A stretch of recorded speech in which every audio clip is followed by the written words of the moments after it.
It's Friday. That means it's another edition of our podcast, the Zogby Report, Real and Unscripted, the United State of our democracy. I'm John, and I'm here with my son, Jeremy, as always. Good morning, Jer. Good morning. How are you doing? I'm doing well, thanks. And we promised that what we would do is take a look at the top 10 United States Senate races, all very, very tight races, looking to see ultimately at the end of 2022 which party is going to emerge in control of the United States Senate. The stakes are very high for both parties. Last week we talked about Pennsylvania and how tight that is. Just an update there on the Senate Republican primary side.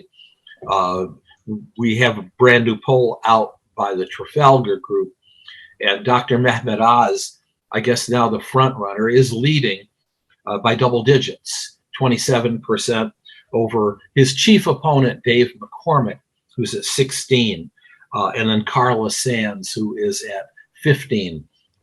She is a Republican activist. Oz and McCormick have each been spending about $5 million beating each other's brains in. Thus far, Oz, who is running as a Trump conservative and has substantial name recognition, is in the lead. But as you can see, it's a competitive race. I want to shift now to the second most watched U.S. Senate race, and that is in Georgia, where there are no primaries. Both parties have selected their nominee. On the Democratic side, it is Raphael Warnock, who won in a special election in a runoff in early January 2021. He won over the then one-year incumbent Kelly Loeffler. He beat her 51-49, just to show you how close things are in Georgia. He's now facing, on the Republican side, kind of a national icon, Herschel Walker. Herschel Walker, former Heisman Trophy winner, NFL star, and who is a black conservative. This is a fascinating race in many ways. Can Herschel Walker sift away and pick off some black votes, which is the hope of the GOP? Can he survive this election by saying as little as possible and just being the great football star that he was? Remains to be seen. And to what degree can Raphael Warnock put together the coalition that helped him win in 2020, or January 4th, 2021? Let's look at that for a moment. Warnock was able to win because of the changing demographics of the Georgia electorate. So he won by putting together the traditional Democratic winning coalition. 93% of the black vote, 92% of liberals, 68% of voters under 30 years of age, 63% of moderates, 55% of college graduates, 53% of women, 52% of independents. Look at those numbers, and they remind me very much of the numbers that Barack Obama won the presidency with in 2008. 93% of the black vote, and the black vote was 30% of the vote. That's why efforts at limiting attempts at voter suppression or passing voting rights legislation is so important to Democrats to ensure younger voters, in particular, younger black voters, turn out. And then again, Warnock has got to get that 93% or 90% in order to win it. There are some red flags for the Democrats, and then I'm going to turn it over to you. The same group of voters that voted in the special election that put Warnock over the top also told exit pollsters that they would prefer a U.S. Senate that 49% said they prefer Republicans to control the Senate. 49% said they prefer Democrats to control the Senate. So there's that little wiggle room in there. Who's going to turn out to vote? Can Herschel Walker get some additional black votes? And are voters still of the mind that they prefer, they don't prefer either party to control? The other thing is, it's 2022. It's not an presidential election. Voters over 65 were 26% of the vote in 2020. And Republican Loeffler won 62% of them. Will they have a higher turnout than the under 30s, who were only 13% of the vote in January, and Warnock won 68%? This is a battle of race and demographics, and it is unpredictable. At the moment, the two most recent polls, Quinnipiac and the Atlanta Journal and Constitution, have Herschel Walker leading by either 1 or by 3. We've got a squeaker here at the battle for the Georgia Senate seat. Yeah, what do you think, Jim? It's fascinating. Going back to Pennsylvania, I think the easy way to sum it up is, do Pennsylvanians want a Wall Street insider, or do they want a maverick? And I think that's what we'll ultimately see. Right now, the polls are showing they want a maverick, and that's what Dr. Oz is. Looking at Georgia, you said it's a battle of race and demographics. I would throw in their history as well. It's a battle of history. There's some interesting historical narratives, and I'll flesh that out. But first, when you say that Warnock won 93% of the black vote the last time, 90% of the liberal vote, the question is, right now and leading up to the midterm elections, where are independents going to stand in this? Are they gonna jive more with the brand of Warnock, who at the same time he cultivates this image of working across the aisle? He's very much a social justice warrior.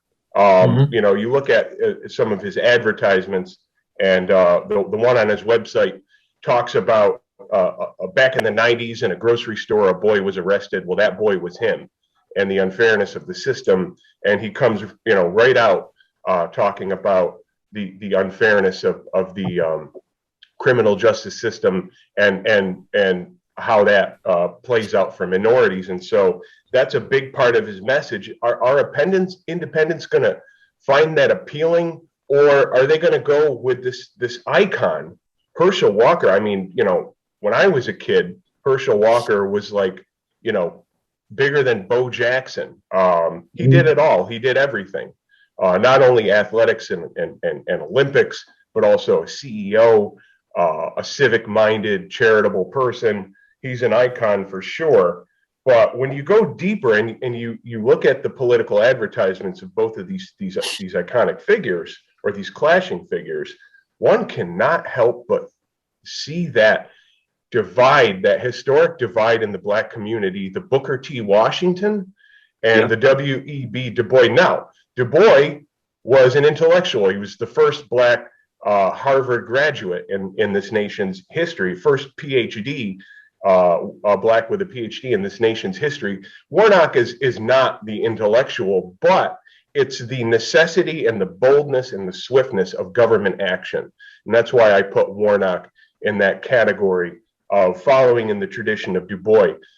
Where are independents and where are the voters generally going to fall into place? Walker is definitely representing the individualism, the self-help, the rise from a troubled background, from nothing to become this great person, and he achieved the American dream, and Americans still want it, and he wants to save it for them. And it's a very powerful message. I do see elements within Walker's message, a little bit of MAGA, not definitely not the contentious, divisive messaging, but more or less we have to hold on to this great past of the American dream and keep it alive. And so it's going to be a very fascinating race, and it's just fascinating that the top two races involve stars, two major icons. That is Oz and Walker. Okay, so one correction. We're allowed to do that to each other. Alexander Crummell was the first Black Harvard graduate, but I know where you're coming from on Du Bois. Okay. Not to worry. 52% of independents in the runoff in 2021 voted for Warnock. But I think you're absolutely correct in asking where are they going to vote this year. Now, what's going on this year that we need to know about? One is inflation, and two is that even if you look at the exit polls from the last from the Senate race, the runoff, you do find that 13% of Black men who voted for Trump last time. Now, with Biden not so popular in Georgia at the moment, with inflation a whole lot less popular than Biden, are independents going to tip? We know nationally that independents have tipped, at least for the moment, heavily towards the Republican side. The other issue is that in addition to this race, we have a very tight gubernatorial race going on. On the Democratic side, you have Stacey Abrams, who came very close, only lost by 2 points to Brian Kemp back in 2018, but has devoted her public life to get out the vote and to fighting efforts at voter suppression. And the issue then is on the Republican side, where Brian Kemp, a conservative, has run afoul of Donald Trump simply because Georgia, under his leadership, validated the victory in Georgia of Joe Biden. That really angered Donald Trump. Donald Trump is actively supporting the opponent, David Perdue, former U.S. Senator. How much damage are the Republicans going to do to each other?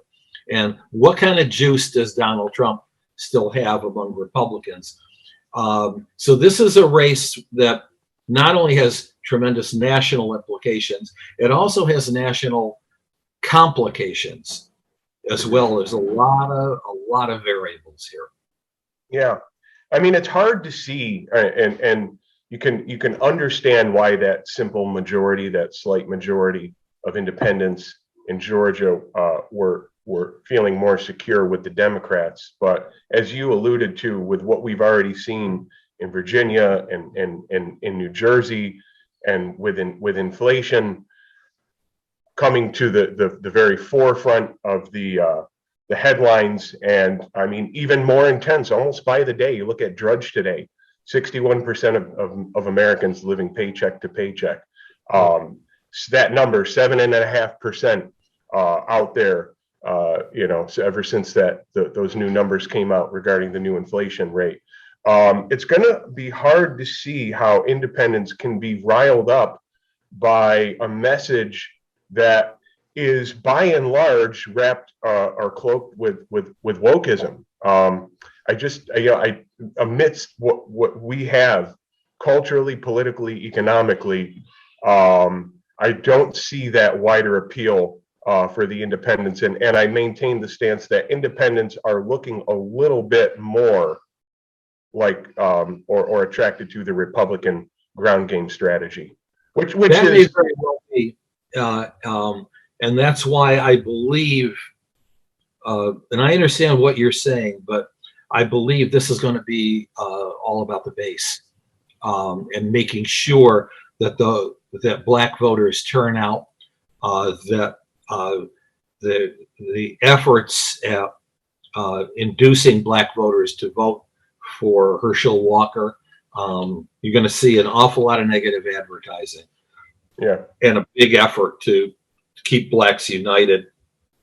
This is one to watch. Well, let me ask you a question. I have a question. Yeah, sure. Walker, where does, I mean, I gave my synopsis of where Walker fits into MAGA. He doesn't fit neatly into that, but he can carry some aspects of that. Where do you think Walker and the Trump brand stand? And is that a problem, or is that something that plays into Walker's benefit? That is the key question here. The fact is, just in terms of the public story here anyway, that Trump and Mitch McConnell, which is something, both have not only endorsed but have pledged a ton of resources to Herschel Walker. So that's a beneficiary. Money is very, very important, and endorsements can be important as well. Now, at what point do those two high-power Republican endorsements actually alienate black voters? And I'm really getting this down to race, because if there is a substantial black turnout, if the total turnout goes from 30% of the total to 35% of the total, and Warnock gets that 90%, it's going to be pretty difficult to battle against that. Yeah. So that's what we're going to be watching. Let me just tell you, and I'm going to revisit this just for those of you out there who may be taking notes, on election night, as the results come in from Georgia in November, you're going to see the lighting up of the scores for whoever the Republican. Well, it's going to be Herschel Walker and Warnock. Look for Walker to be in a substantial lead at the beginning of the evening, and as things progress, that will tighten up. But don't be thrown off early by that Walker lead, because it's the western part of the state, Rome, Georgia in the northwest, and Bainbridge in the southwest, and the northern border with South Carolina. Their votes are counted early. It's Atlanta and the suburbs. It's Athens, the college town. It's Savannah on the East Coast. Those are the blue areas to be watching, and their vote counts are a whole lot slower. So, anything else about Georgia? Final question, because I haven't seen. Have you seen the comparison of the favorable, unfavorable ratings between Warnock and Walker? I have not. No, I have not either, to be honest with you. And that's a good thing to look at. In fact, I haven't seen anything on that in a long while. And even the two polls that I mentioned, Quinnipiac and Trafalgar, Atlanta Journal, are a few weeks ago. Yeah. Okay. Only because I've got to run. I'm going to run. If you want to continue on with a favorite topic, go right ahead. Otherwise, I'm going to sign off. All right, that's good for me. I'll sign off as well. Okay. So next week we're going to talk Wisconsin. Yes. Which makes it real, but not necessarily unscripted. But we'll have a surprise topic or two. Okay. Sounds good. All right. Thanks. Have a good week. Take care.